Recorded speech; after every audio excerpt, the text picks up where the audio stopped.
ஒரு வீட்டுல வாஸ்து அப்படிங்கிறதுல பெட்ரூம், ஹால், கிச்சன் இந்த 3 விஷயம் சரியா அமைஞ்சிருங்க.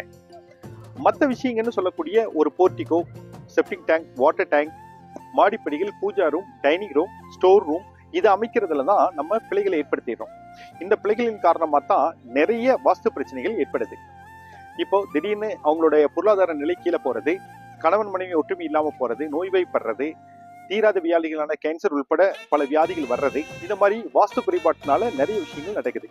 அப்போ நம்ம ஒரு வீட்டை கட்டும் போதே சரியான முறையில அதை கட்டிட்டோம் அப்படின்னா, வாஸ்து பிரச்சனைகள் இல்லாம பண்ணிட்டோம் அப்படின்னா, அந்த வீட்டுக்குன்னு ஒரு சரியான ஆற்றல் வந்துடுது.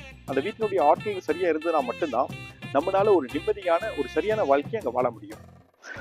ஒரு சிறப்பான மனையை தேர்ந்தெடுக்கிறது எப்படி, வீட்டுல பெட்ரூம் அமைக்கிறது எப்படி, கிச்சன் அமைக்கிறது எப்படி, ஹால் அமைக்கிறது எப்படி, உள்புற வெளிப்புற படிக்கட்டுகள் அமைக்கிறது எப்படி, படிக்கட்டுகளுக்கு கீழே டாய்லெட் அமைக்கலாமா கூடாதா, டாய்லெட் அமைக்கக்கூடிய விதிமுறைகள் என்ன, ஸ்டோர் ரூம் அமைக்கிறது எப்படி, டைனிங் ஹால் அமைக்கிறது எப்படி, வாட்டர் டேங்க் எப்படி வைக்கிறது, செப்டிக் டேங்க் எப்படி வைக்கிறது, நம்ம வீட்டுல வளர்க்கக்கூடிய செடிகள் என்ன, வளர்க்கக்கூடாத செடிகள் மரங்கள் என்ன, மனையடி சாஸ்திரத்தை எப்படி பயன்படுத்துறது, ஒவ்வொரு அறைகளும் எந்த மாதிரி வரலாம் எந்த மாதிரி வரக்கூடாது அப்படிங்கிறது எல்லாத்தையும் நம்ம அடுத்தடுத்த வீடியோக்குள்ள உங்களுக்கு நான் சொல்றேன்.